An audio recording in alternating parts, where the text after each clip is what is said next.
तो astronomical telescope क्या है? ये एक ऑप्टिकल इंस्ट्रूमेंट है जिसकी वजह से हम दूर की ऑब्जेक्ट्स को देखने का काम करें। जनरली टेलीस्कोप दो तरह का है, एक तो हो गया टेरेस्ट्रियल टेलीस्कोप और दूसरा हो गया एस्ट्रोनॉमिकल टेलीस्कोप।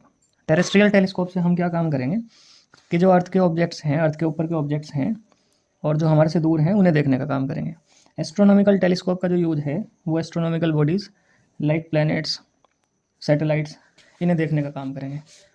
तो हमें एस्ट्रोनॉमिकल टेलीस्कोप की एक तो कंस्ट्रक्शन पढ़नी और देन उसकी मैग्नीफाइंग पावर निकालनी। तो एस्ट्रोनॉमिकल टेलीस्कोप हो गया एक ऑप्टिकल इंस्ट्रूमेंट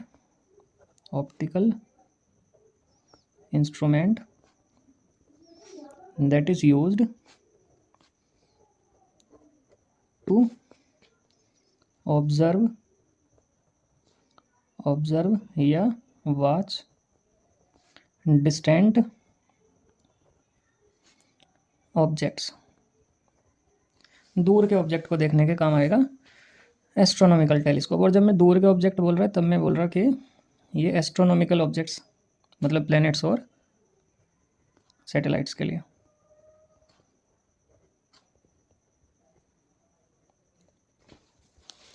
ठीक है। ये अब टेलीस्कोप की कंस्ट्रक्शन कैसे करनी हमें? टेलीस्कोप बनाने के लिए हम यूज़ करेंगे दो कॉन्वेक्स लेंस को हम यूज़ करके एक एस्ट्रोनॉमिकल टेलीस्कोप बनाएंगे। अब जब हम इसकी कंस्ट्रक्शन करेंगे तो कंस्ट्रक्शन करते टाइम हमें ध्यान रखना पड़ेगा कि हम फाइनल इमेज एस्ट्रोनॉमिकल टेलीस्कोप की कहाँ चाह रहे हैं। तो इसके बेसिस पे हम इसे दो पार्ट में डिवाइड कर सकते हैं। एक तो नॉर्मल एडजस्टमेंट और सेकंड है least distance of distinct vision. तो ये दो हमारे पास अरेंजमेंट है किसके? वो कॉन्वेक्स लेंसेज जो हमने यूज़ करे क्या बनाने के लिए? टेलीस्कोप बनाने के लिए। तो दो तरह से हम उनका अरेंजमेंट कर सकें। तो पहला अरेंजमेंट हो गया हमारा नॉर्मल एडजस्टमेंट का और दूसरा हो गया हमारा least distance of distinct vision का। तो पहले केस में हम पढ़ेंगे astronomical telescope in normal adjustment. तो पहले तो हम इसकी कंस्ट्रक्शन करेंगे और उसके बाद में फिर हम इसकी मैग्नीफाइंग पावर निकालेंगे, तभी हम देखेंगे कि भाई मैग्नीफाइंग पावर एक्चुअल में है क्या। तो कंस्ट्रक्शन के लिए हमें दो लेंस लेने पड़ेंगे। पहला लेंस जिसका अपर्चर ज़्यादा होगा। अपर्चर ज़्यादा होने का भी इसका एक कारण है कि अपर्चर ज़्यादा होने से जो लाइट रेज़ हैं लेंस के ऊपर पड़ रही होंगी वो भी ज़्यादा होंगी। इसका मतलब ज़्यादा लाइट पड़ रही होगी। ज़्यादा लाइट पड़ रही होगी तो लाइट की इंटेंसिटी ज़्यादा होगी। लाइट की इंटेंसिटी ज़्यादा होगी तो आपकी जो इमेज बनेगी ऑब्जेक्ट की वो शार्प इमेज बनेगी। ये इसका मतलब ऑब्जेक्ट को कवर करेगा। तो इसका नाम हो गया ऑब्जेक्टिव लेंस। कैसा रखना? लार्ज अपर्चर का। अपर्चर से मतलब है इसका डायमीटर जो डायरेक्टली प्रोपोर्शनल होगा किसके? एरिया के। मतलब जितना ज़्यादा इसका डायमीटर होगा उसके स्क्वायर के हिसाब से इसका एरिया भी ज़्यादा होगा। तो जितना ज़्यादा एरिया होगा उतनी ज़्यादा इस पर रेज़ आएंगी। कहाँ से? ऑब्जेक्ट से।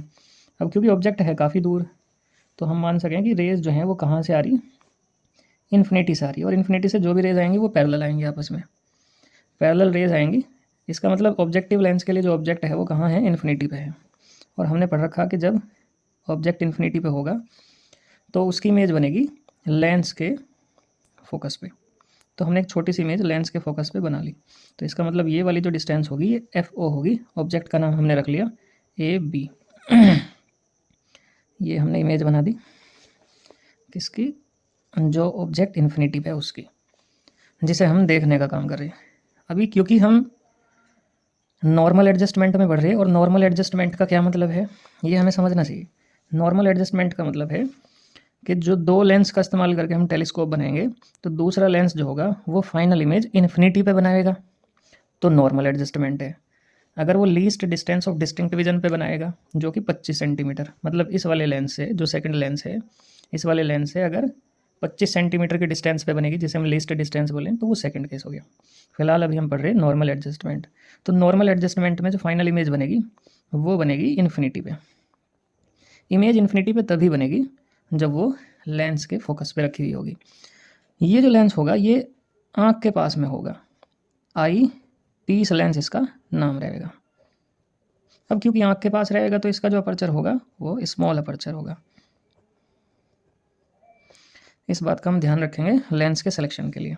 अब क्योंकि हम इसकी इमेज जो है वो इन्फिनिटी पे चाह रहे, तो ये जो इमेज बनाई ऑब्जेक्टिव लेंस ने, ये इमेज आई पीस लेंस के लिए ऑब्जेक्ट का काम करेगी, ऑब्जेक्ट का काम करेगी, और हम इस ऑब्जेक्ट की इमेज को इन्फिनिटी पे चाह रहे, तो फिर ये होनी चाहिए आई पीस लेंस के फोकस पे। मतलब जो बी पॉइंट है उसके डिस्टेंस होगी एफ ई। तो मान लिया ये सेंटर है C1, ये सेंटर है C2 आई पीस लेंस का। इसे इन्फिनिटी पे बनाने के लिए हम क्या करेंगे, एक रे पैरेलल भेज देंगे प्रिंसिपल एक्सिस के, एक ऑप्टिकल सेंटर से निकाल देंगे। क्योंकि कंस्ट्रक्शन हमारे हाथ का खेल है तो हम इन रेज़ को पैरेलल भेज देंगे, क्योंकि हमें फिर वही बात, पैरेलल रेज जो हैं वो कहाँ पे मिलेंगे, इन्फिनिटी पे। हमें इन्फिनिटी पे ऑब्जेक्ट चाहिए तो हम इन्हें पैरेलल निकाल देंगे। ये हमारा हो गया डायग्राम तैयार नॉर्मल एडजस्टमेंट के लिए टेलीस्कोप के। ये आई पीस लेंस है, ये ऑब्जेक्टिव लेंस है। ऑब्जेक्ट क्योंकि काफ़ी दूर है तो इन्फिनिटी से रेज आ रही, वो पैरेलल आएंगी। पैरेलल रेज जब आएंगी, जब इन्फिनिटी पे ऑब्जेक्ट होगा तो लेंस बनाएगा उसकी फोकस पे इमेज। फोकस पे इमेज बनी ए बी, यहाँ से यहाँ तक की डिस्टेंस होगी एफ ओ। अब क्योंकि हम नॉर्मल एडजस्टमेंट में पढ़ रहे तो फिर ये फाइनल इमेज इन्फिनिटी पे बनेगी, तो ये डिस्टेंस होगी एफ ई, बल्कि ये वाली डिस्टेंस भी एफ ई होगी। अब हमें देखना कि मैग्नीफाइंग पावर क्या है। मैग्नीफाइंग पावर से मतलब है कि इस टेलीस्कोप ने इमेज को कितना बड़ा बनाया ऑब्जेक्ट के कंपैरेटिवली, और ये हम निकालते हैं एंगल से। तो ये क्या है, it is the ratio of angle subtended by the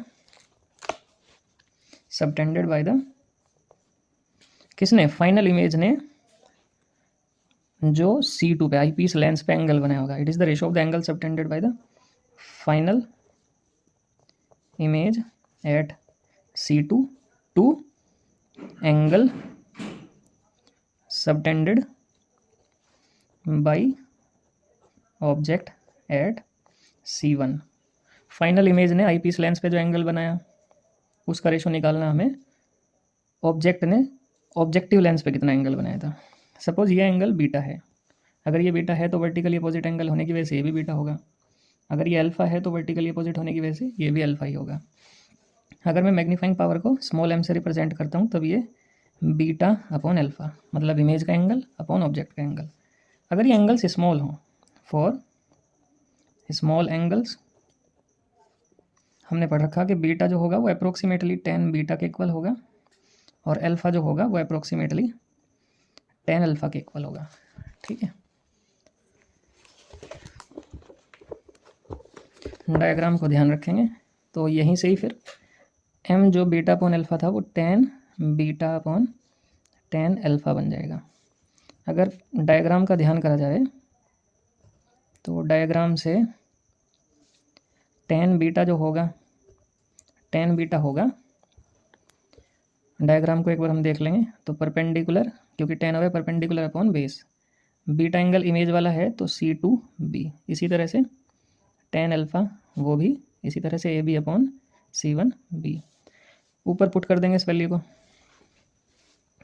तो m is equal to AB upon C2B upon AB upon C1B। सीधे सीधे दिखाई दे रहा है, AB से AB कैंसिल हो रहा है तो ये बन गया C1B अपॉन C2B। तो m इज इक्वल टू आ गया C1B अपॉन C2B। C1 किसका सेंटर है, ऑब्जेक्टिव लेंस का, तो ऑब्जेक्टिव लेंस से जो इमेज की डिस्टेंस थी डायग्राम से देख के हमें पता लग रही है वो FO है, क्योंकि वो फोकस पे बनी थी ऑब्जेक्टिव लेंस के। C2B, C2 है सेंटर आई पीस लेंस का, तो ये होगी FE। इसका मतलब m इज इक्वल टू बना FO अपॉन FE। तो FO अपॉन FE से हम इसकी मैग्नीफाइंग पावर निकाल सकें।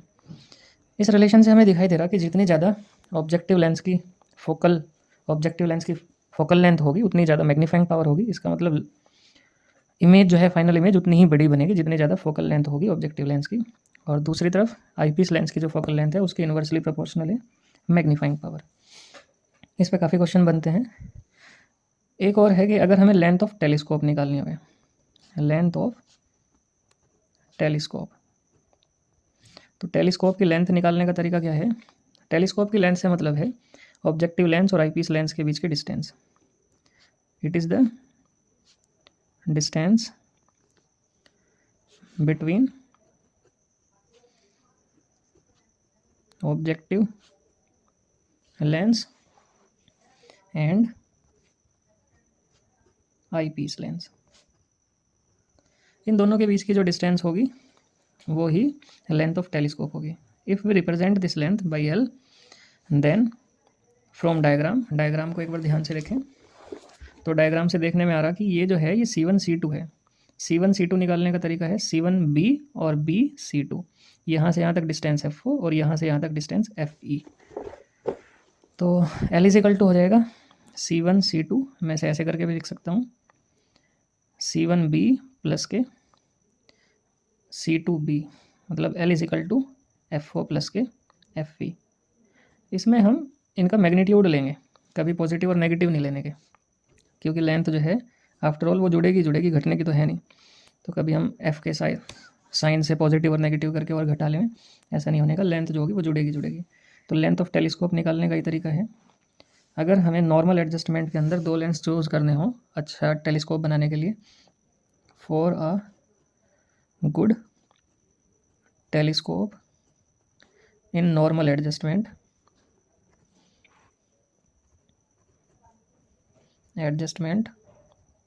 हमें किन बात का ध्यान रखना पड़ेगा, इस पर काफ़ी क्वेश्चन बने। इसमें कॉम्बिनेशन के तौर पे पूछा जाए कि कौन कौन से आप लेंस चूज़ करोगे। तो अगर हमें ऑब्जेक्टिव लेंस चूज़ करना हो तो ऑब्जेक्टिव लेंस कैसे चूज़ करेंगे? ऑब्जेक्टिव लेंस हम, क्योंकि फोकल लेंथ जो है वो डायरेक्टली प्रोपोर्शनल है मैग्नीफाइंग पावर के, तो हम ध्यान रखेंगे कि लार्ज फोकल लेंथ हो, किसकी? ऑब्जेक्टिव लेंस की, और साथ ही साथ लार्ज अपर्चर भी होना चाहिए। लार्ज अपर्चर होने से ये होगा कि ऑब्जेक्ट से ज़्यादा रेज जो है लेंस के ऊपर पड़ेंगी, और ज़्यादा रेज पड़ेंगी तो जो इमेज होगी वो आपकी ब्राइट बनेगी। आई पीस लेंस के बारे में क्या चीज़ का ध्यान रखा जाएगा? आई पीस लेंस के बारे में ध्यान रखना पड़ेगा कि इसकी फोकल लेंथ मिनिमम होनी चाहिए, मिनिमम फोकल लेंथ, और स्मॉल अपर्चर होना चाहिए। स्मॉल अपर्चर क्योंकि ये हमारी आँख के पास में लेंस रहना, तो हमारी आँख के साइज़ का होना चाहिए कंपैरेटिवली।